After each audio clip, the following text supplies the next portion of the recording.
On today's EMBN show, we'll be having a look at futuristic e-bikes, or should we call them designer e-bikes, cutting-edge e-bikes, or maybe e-bikes that simply don't exist yet. Yeah, we'll also be taking a look at the new Santa Cruz Heckler. And a chat with the owner of a bike park about e-bikes. Is he into them, or is he not?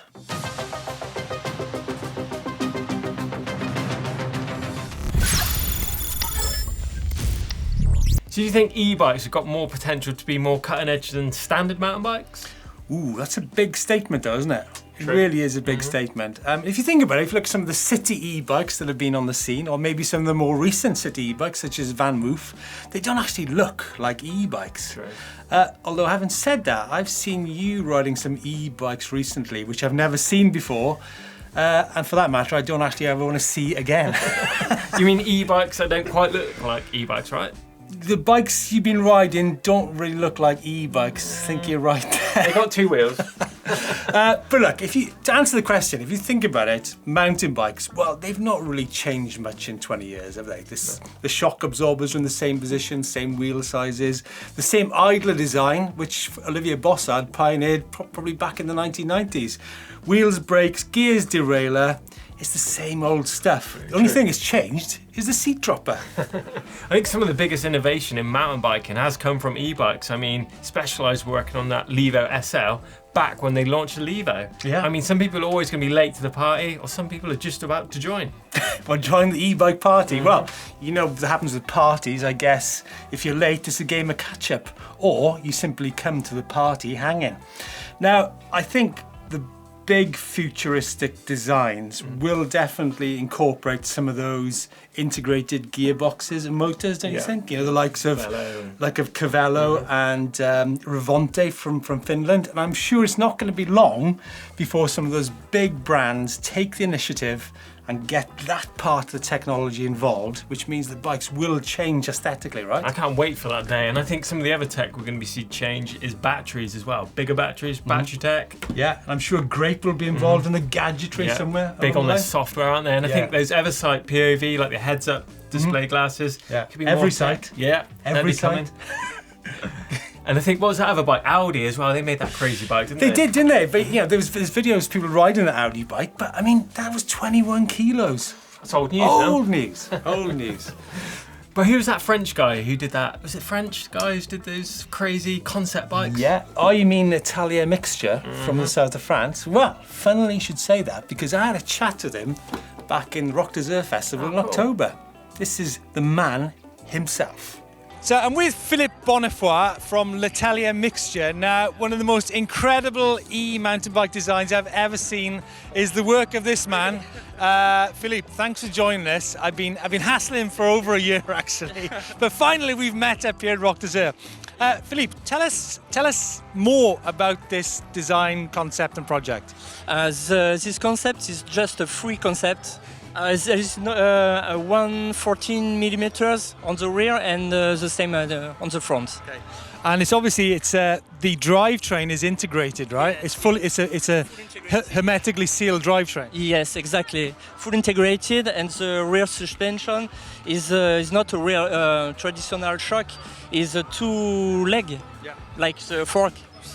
So what about what everyone's talking about? What about the motor and the battery? Will you try and sell this as a motor and battery, or will you get someone to come on board? It's a virtual motor, virtual battery, not a Bosch or Yamaha or something like that. It's free for the moment. But I reflection on a new project, and maybe with Bosch or real motor. Yeah. I mean, it is one of the most striking e-mountain bike designs out there. I mean, how long have you been working on this? Oh, I don't know exactly. I work 1 hour one day, 2 hours another day. I don't know exactly, a long time, so yeah. So have you had any manufacturers that are maybe thinking about making this bike? No, it's not the... What? I can't believe that no manufacturer has actually come to you and said, yeah, we'll have that. Yeah, if this happen, I'm really happy. But it's hard to make this project because it's not a traditional bike, so I need the time. For I mean, check out this book that Philippe is. Well, how would you describe the book? This is your portfolio, right? That's a lot of work in this portfolio. You don't just do e-mountain bikes. On my portfolio, there is a lot of work. There is watches design, bicycle design, helmet design. There is a lot of creation. Yeah. Hey, look, so let's keep an eye out for LItalia Mixture in the future. Hopefully we'll get to see and ride your bike one day here in the south of France. Oh, I hope to ride this bike. I hope. Maybe next year. Yeah. Next year at the same time. Right, we'll make a date. Yeah. Thanks so much. Oh, thank you. Thanks a lot. Santa Cruz have just launched their new Heckler. Yeah, it is finally good that they've got involved with the e-bike game. It is another big name to add to that list of bike manufacturers with an e-bike in their range. Yeah, so it seems like the new Heckler, as it's called, 150mm travel, starts at around 7,000 euros, weighs in at 47, 48 pounds. Shimano E8000 motor on all the different builds. It's got a 504 watt-hour Shimano battery integrated into the frame. Does look pretty smart. What I really like is the fact they've got a very wide range of sizes here, from small up to triple XL, and that triple XL has got a reach of 515mm, which means that's going to be, you know, we do go on about it about e-bikes quite a lot, but it really is important, you know, that these bikes cover a range of rider sizes. So from young riders to extra tall people, they've got it nailed. Yeah, and 4 different budget builds coming in as well. So yeah, it looks like a good option. This week on EMBN, we got loads of cool content coming up. On Friday, we've got a hell of a vid coming from Steve. That's how to ride mud, of course. Yeah, and the 4 Ts, right? The 4 Ts? Yeah, 4 Ts. Oh yeah, of course. It's terrain, tyres, technique, and there was a 4th one, which I can't remember. But honestly, mud comes in so many shapes and forms, different mud tyres. You're used to that in Wales as well, right? Yeah, different mud tyres for different types of mud and techniques. And yeah, anyway, it's coming out on Friday. Sounds cool. And on Sunday, we've got DIY bike versus superbike. Which of the breeds of DIY did you take out? We took a mid-drive home build bike out, and we were actually blown away by how good this thing was. A mid-drive home build? Which one was that? So the new Cannondale, Steve, we've been creating in our workshop. Doddy and Peter have been busy, so check that one out on Sunday. What motor's on that then? The Cyclotricity. Ooh. Chris, great video of you and the pigeon on... Pigeon. Yeah, the pigeon. The Kestrel. The Kestrel. I have to say though, I think the hand holding over the jump. Oh, you didn't like that? I'm not so sure about that. Well, that was Brayton's idea. Showtime Brayton. He lived up to it. He wanted to do that, so we went along with it. But interestingly, you shot a video up at the bike park, and you know the bike park lives off uplift, and you did an uplift versus e-bike feature. But you had a chat with James, right? The owner of Revolution. Yeah, he's well aware of how the scene's changing. He's getting a lot of e-bikes there, so he was pretty curious about riders riding out on e-bikes only. So he might be opening the park up for a couple of days a week just for e-bikes. But yeah, we had a little chat with him, so check this out. Right, we're here at Revolution Bike Park, home to some of the finest trails here in the UK. I'm with James Foster. He's the main man behind the trails and the owner of the bike park. But I think we're seeing a little bit of a change, aren't we, James? I think. Well, over the last few months, 6 months, we've seen e-bikes turning up here. How many e-bikes compared to like last season? Loads more. Loads more. Loads more. Obviously, we're an uplift venue, so they're still on the uplift. You know, it's the only way to get to the top on the weekend. So, but I've had this Canyon bike for a few months now. Been riding the hill, you know, using it in a different way. So, not just the bike park. You've been getting out in your local. Your local. Been out around all these hills. Something I never did. Even though I've lived here for 9 years, never been really around these. As soon as I got this, it just opens everything up. So, been using it up on the hill, but like I say, not using it in a different way, sessioning bits, and I've just had so much fun riding it recently. So maybe see some changes at the park then. I know you talked about earlier about possibly opening the bike park up for sessions with e-bikes. Tell us a bit more. You know, one of the things I've not done on the bike is a full battery. So, you know, the idea was get on the hill, do a full battery, see whether or not it's viable and worthwhile for people to come and do it. So, the idea is, when one Wednesday, 2 Wednesdays a month, open it up so they can use the uplift track to ride to the top. Right. So it's going to be like a sole e-bike day. Yeah. So you're going to be riding up under your own steam, and it's up to you whether you want to go to the top of the hill or just session little bits over and over. I think the thing with these is what we've kind of worked out today. If you came here and rode top to bottom, boosted it top to bottom, you're not going to get many runs. So the way it kind of works better is get to the top once, session bits, use break it down. Use the smaller sections on the hill, and you can have so much fun doing that. And we've done a full day today. I've still got 2 bars left on mine. And you're feeling pretty hanging, right? It's been a big day. I'm so tired. I'm as tired as a full day riding downhill. So exactly, I feel the same. I've been riding up and down this hill all day under a bit of e-power, and it has been absolutely amazing day out. But so we're going to have to keep an eye on your social stuff, maybe if you're announcing these dates. After today, I think it's a real good idea, and I think it's something that many people would actually enjoy doing on these. For sure. Like I say, it's using the hill slightly differently. So keep an eye on our social media and stuff, and we'll work through the kind of logistics of making it happen, and get a bit of e-power on the hill, right? Hopefully in the next few months we'll open up on Wednesdays for them. Nice one. Well, I'll definitely be here on a Wednesday. Sweet. Cheers, mate. For that. Thank you very much.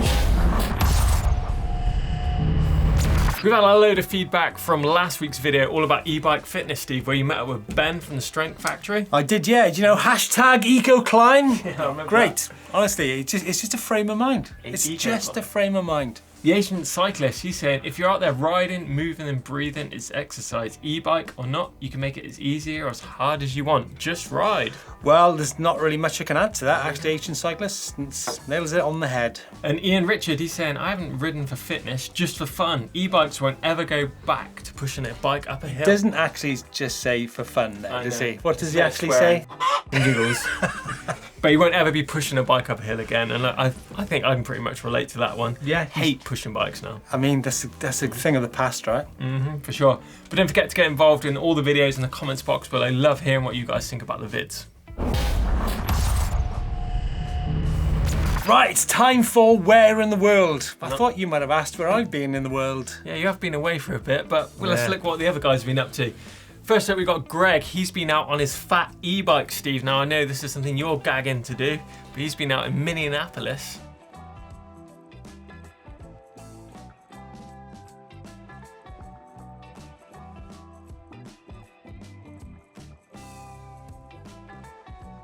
Minneapolis. Minneapolis. What, Minion as in the tyre? Minion is under the little yellow character. Minneapolis. For the Duluth experience. But that looks amazing, doesn't it? Shredding in the snow on a fat e-bike. I'm sure you'd love to be there. Minneapolis, that's genius. Absolute genius. Meanwhile, back in Pontypool, South Wales, Ian Bray, an old friend from the downhill days of the 1990s, has converted his Rocky Mountain altitude power play, and this bike looks incredible. Customised to the max. We were talking about customised e-bikes recently, and look, it's got Fox X2 coil, it's got race cranks, it's got 36, it's got tag grips, tag bars, tag stem, tag pedals, XT drivetrain. Full custom wrap by Essential Wraps. Looks amazing, doesn't it? That is custom to the max. Nice one. Well, it's time to jump into the bike vault. Do you like that? Do you like it, Steve? Jump in. You've jumped across onto my seat as well. Do you like that? Getting all comfy. Whoa, starting off with tunnel vision. This is Eddie on his KTM Foga hardtail on the north face of the Eiger. Can you actually a cool believe shot, that? isn't it?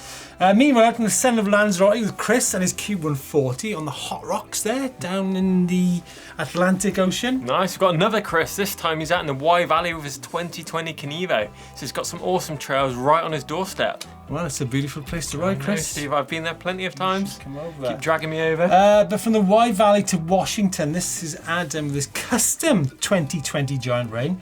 Customising it with a mullet setup and coils at both ends. I'm not sure about the term mullet, it's just simply 29, 27.5. Anyway, meanwhile, back in South Wales, a little further in the Wye Valley. Yeah, Phil with his Levo and Sker Beach near Porthcawl in the sun. He's new to biking and loving it. Nice one, Phil. Good to see it. We've got a pair of Scott Strikes in the Wire Forest belonging to Simon, getting covered in mud, just the way it should be. Look at that. Do you know the Wire Forest is? No. Wales again, is it? No. Close, close. And Christoph, this is Krystof, Christoph, has been making the most of his cycle to work scheme and bought himself a nice new cube reaction hardtail. He's out in the Marshland Valley Nature Reserve. Where's that? Don't know, but Perry has been out riding places that simply wouldn't be accessible by normal mountain bikes. He's high up there, look at that, looking over the mighty Columbian River in the Washington State, USA. Ooh, crikey, Nice that's shot. massive, isn't That's it? a good shot, Massive. I like And lastly, Manu from the Czech Republic on his Merida E160, been out for a blast in the mud and the snow. So, fantastic shots this week, Chris. Loads of cool ones, haven't we? But Yeah. it is time for Bike of the Week. Go on What then. are you thinking? Go on then. I feel like I've been out of the picture for a while on the bike vault. I think Perry on his Giant Rainy, that's a really nice shot, isn't it? Just screams an epic day out for me. Untouched trails, big day up in the hills with epic view. That's what it's all about for me. Great shot. So that is the Bike of the Week, I think, Steve. Nice. So that's it for this week's EMBN show. Don't forget to check out the mud video on Friday and Chris's e-bike versus DIY bike on Saturday. Yeah, don't Sunday. forget to get involved as well. Use the upload service for all your content here on EMBN. Don't forget to like, share and subscribe all the videos here on the channel. See you later.